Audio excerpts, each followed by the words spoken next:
Hello students, कैसे हो? तो आज हम लोग शुरू करने जा रहे हैं क्लास 9 का एक्सरसाइज 1.3। आई होप आप लोगों ने जो प्रीवियस एक्सरसाइजेस मैंने कंप्लीट किया है वो वीडियो सब देख लिया है, उसके बाद इस वीडियो में आया हो।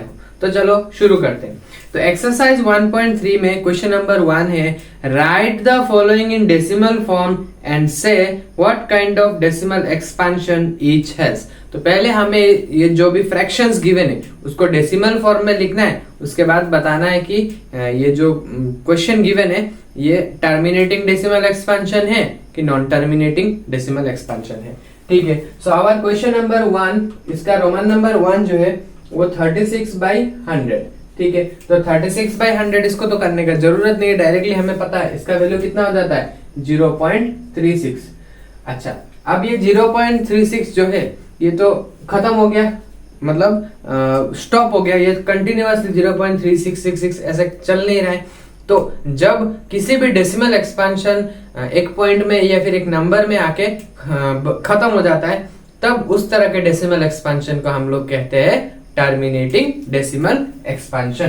तो मैं क्या लिखूंगा, it is a terminating decimal expansion. ठीक है, उसके बाद next Roman number 2। Roman number 2 में देखो 1/11 क्या गिवन है, 1/11। तो चलो इसका रफ वर्क इधर कर लेते हैं, इसको डिवाइड करते हैं। 1/11 इधर पॉइंट तो 10 नहीं जा रहा है, 100 99। ठीक है, आप लोगों को दिख रहा होगा। उसके बाद फिर से 1 आता है रिमाइंडर, फिर एज पॉइंट है तो ये 0 आया, लेकिन 10 तो छोटा 11 से, फिर से हमें क्या देना पड़ेगा इधर 0 0, तो ये 9। तो देखो ये कंटिन्यूअसली 0909 आएगा, तो 1/11 का वैल्यू कितना आ गया 0.0909 डॉट डॉट डॉट। ठीक है, तो इसका डेसिमल एक्सपेंशन जो है वो खत्म हो रहा है क्या? नहीं, खत्म नहीं होगा, ये कंटिन्यूअसली रिपीटिंग करता हुआ जाएगा। तो मैं क्या लिखूंगा, it is a non terminating मतलब कभी खत्म नहीं होता, एंड साथ में ये देखो रिपीटिंग भी है, तो non terminating repeating decimal expansion. ठीक है, after this Roman number 3। Roman number 3 में देखो क्या गिवन है, 4 1/8। ये मिक्स्ड फ्रैक्शन है। ठीक है, तो मिक्स्ड फ्रैक्शन को कैसे सॉल्व करते हैं, तो ये जो 4 है और ये डिनोमिनेटर 8 है, दोनों का मल्टीप्लाई करते हैं, तो 4 8 जा कितना होता है 32, एंड ये जो ऊपर न्यूमरेटर है इसको क्या करते हैं प्लस करते हैं, तो 4 × 8 कितना होता है 32, उसके साथ +1 करते हैं तो कितना होता है 33/8। अब हमें क्या करना है, इस 33/8 का डेसिमल एक्सपेंशन निकालना है। ठीक है, तो इसके लिए मैं डिवाइड करूंगा 33 को 8 से, सो 8 4 टाइम्स कितना होता है 32, रिमाइंडर 1। तो रिमाइंडर 1 आता है, तो मैं यहाँ पे क्या दे सकता हूँ, पॉइंट देने के बाद यहाँ पे 10, तो 8 1 टाइम्स 8, फिर 2, ऐसे मेरे यहाँ पे पॉइंट है तो 0 हर एक स्टेप में मुझे मिलता जाएगा। फिर क्या कर सकते हैं, तो 8 2 जा 16 और 4, फिर 8 5 जा 40। ठीक है, तो यहाँ पे अगर मैं इसको डिवाइड करता हूँ 33 को 8 से, तो मेरा आंसर कितना आता है 4.125। ठीक है, तो आप लोगों को देख रहा है कि ये जो 4.125 है ये एक 5 में आने के बाद क्या हो जाता है, स्टॉप हो जाता है, ये कंटिन्यूअस नहीं है। तो मैं क्या लिखूंगा, it is a terminating decimal expansion. So our next question is 3/13। तो 3/13 मतलब हम लोगों को 13 से किसको डिवाइड करना है 3 को, तो ये पॉइंट हो गया, तो 13 2 जा कितना होता है 26, 4 इन हैंड पॉइंट है तो 0 आएगा, तो 13 3 जा 39, फिर 1 इन हैंड, फिर 0 नहीं जा रहा है, फिर यहाँ पे 0 100, उसके बाद 13 9 जा होता है 117, 13 8 जा होता है 104, तो 13 7 जा, तो 13 7 जा कितना होगा 91। ठीक है, फिर हमारे पास कितना आता है 9, तो 990, 13 6 जा 78, फिर 2 यहाँ पे 1 1 2 0 13, 9 टाइम्स कितना होता है 117, फिर से 3 आता है, तो फिर 3 आएगा, फिर हम लोग 30 देंगे, तो ऐसा करेंगे तो ये कंटिन्यूअसली चलता ही जाएगा। तो मैं इसको लिख सकता हूँ 3/13 equals to 0.230769 dot dot dot का मतलब है कि ये कंटिन्यूअसली चलता जा रहा है। तो अगर ये कंटिन्यूअसली चलता जा रहा है तो मैं क्या लिख सकता हूँ, it is a non terminating repeating decimal expansion. ठीक है, उसके बाद नेक्स्ट क्वेश्चन हमारा है 2/11। तो 2/11 को कैसे करेंगे, 2/11 फिर से डिवाइड करना पड़ेगा मुझे 2 को 11 से। ठीक है, सो 2 को 11 से डिवाइड करेंगे तो 0.21 टाइम्स 11 90, उसके बाद 8 88 2, फिर 2 आ गया, फिर मैं इसको 20 लिखूंगा 1, उसके बाद 11 9 0 88 2 8 टाइम्स। तो आप लोगों को दिख रहा है कि मैं अगर 11 से 2 को डिवाइड करता हूँ तो फिर से ये क्या आ जाता है, रिमाइंडर 2 आ जाता है यहाँ पे, और रिमाइंडर 2 आता है तो ये प्रोसेस कंटिन्यूअसली चलता जाएगा। तो this is a non terminating repeating decimal expansion. तो मैं इसको लिख सकता हूँ 0.1818 डॉट डॉट, उसके बाद लिख सकता हूँ it is a non terminating repeating decimal expansion. ठीक है, आफ्टर दैट 329/400, तो इसको भी क्या करना है, हमें डिवाइड करना है, डेसिमल एक्सपेंशन निकालना है। ठीक है, तो इसके लिए मैं क्या कर सकता हूँ, 329 को मुझे डिवाइड किससे करना है, 400 से डिवाइड करना है। ठीक है, तो इधर मैं पॉइंट प्लेस करूंगा तो ये कुछ इतना हो जाएगा, फिर 4 8 टाइम्स कितना होता है 3200। ठीक है, फिर 90। ठीक है, तो अब 90 तो डिवाइड नहीं हो सकता, तो एज पॉइंट है तो ये कितना हो गया 900, तो 4 इंटू 2 कितना होता है 400 इंटू 2 800, फिर यहाँ पे मेरे पास कितना बचा 100 बचा, तो 100 तो डिवाइड नहीं हो सकता, 1000 हो गया बिकॉज पॉइंट है, फिर से 2 टाइम्स तो 800, फिर क्या बचा यहाँ पे 200 और 200 और साथ में एक 0 आ गया बिकॉज ऑलरेडी मेरे पास पॉइंट है। तो अब 400 5 टाइम्स कितना होता है 2000।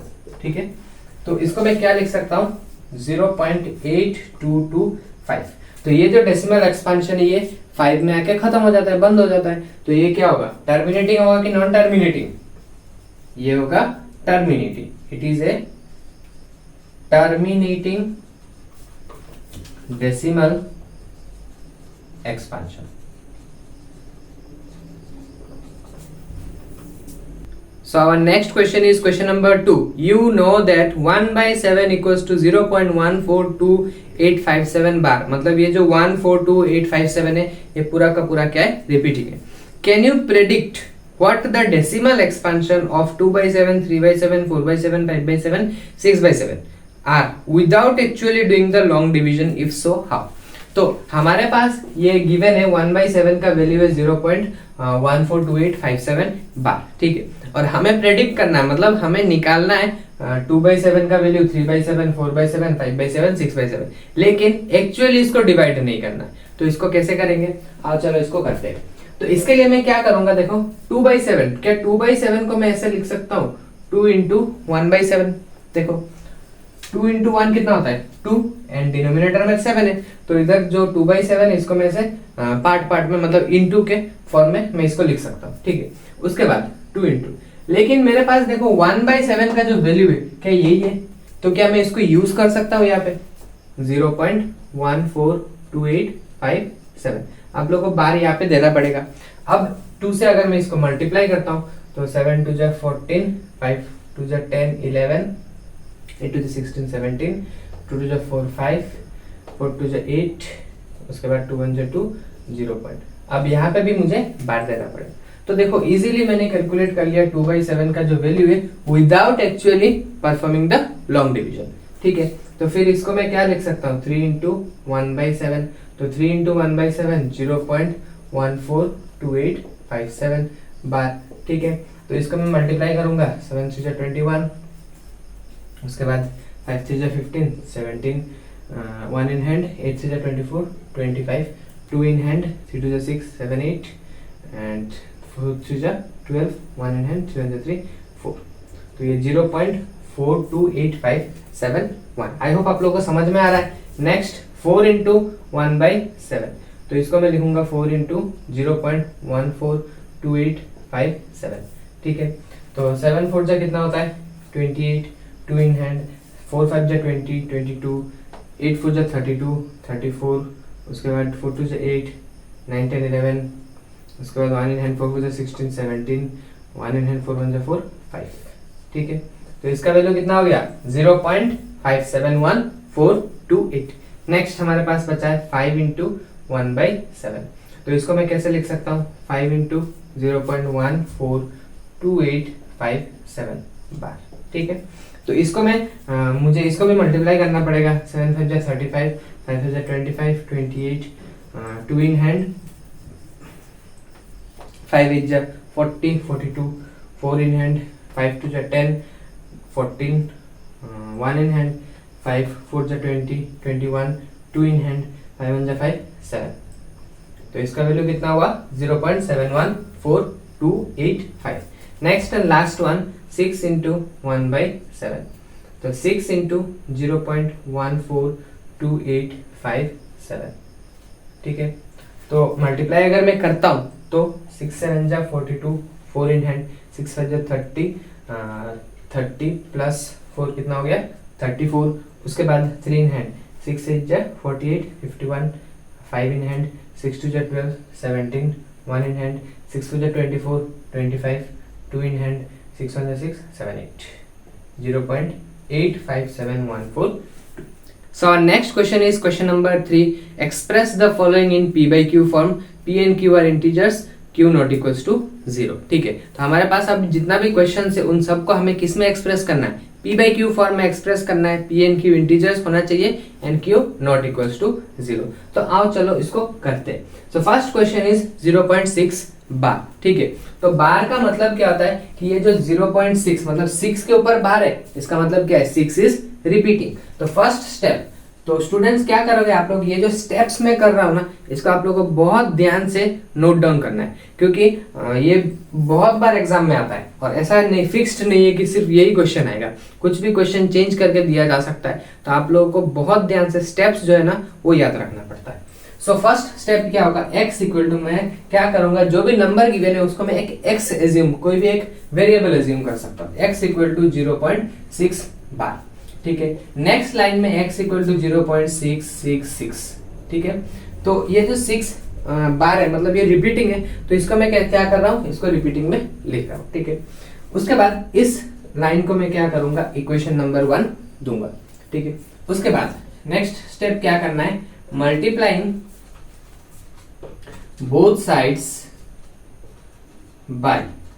अच्छा, अब क्वेश्चन ये है कि मल्टीप्लाई में किस नंबर के साथ करूं।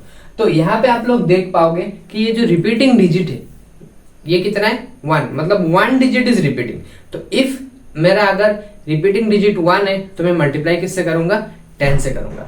If my repeating digit is 2 then I will multiply with 100। If my repeating digit is 3 then I will multiply with 1000, ठीक है। तो आप लोगों को ये याद रखना है, रिपीटिंग डिजिट अगर 1 है तो किससे मल्टीप्लाई करना है, 10 से मल्टीप्लाई करना है। तो मैंने यहाँ पे लिखा है मल्टीप्लाइंग बोथ साइड्स बाय 10। तो चलो मल्टीप्लाई करते हैं। 10 into x equal to 10 into 0.666 dot dot, ठीक है। उसके बाद 10 इंटू एक्स कितना होता है 10x, ठीक है।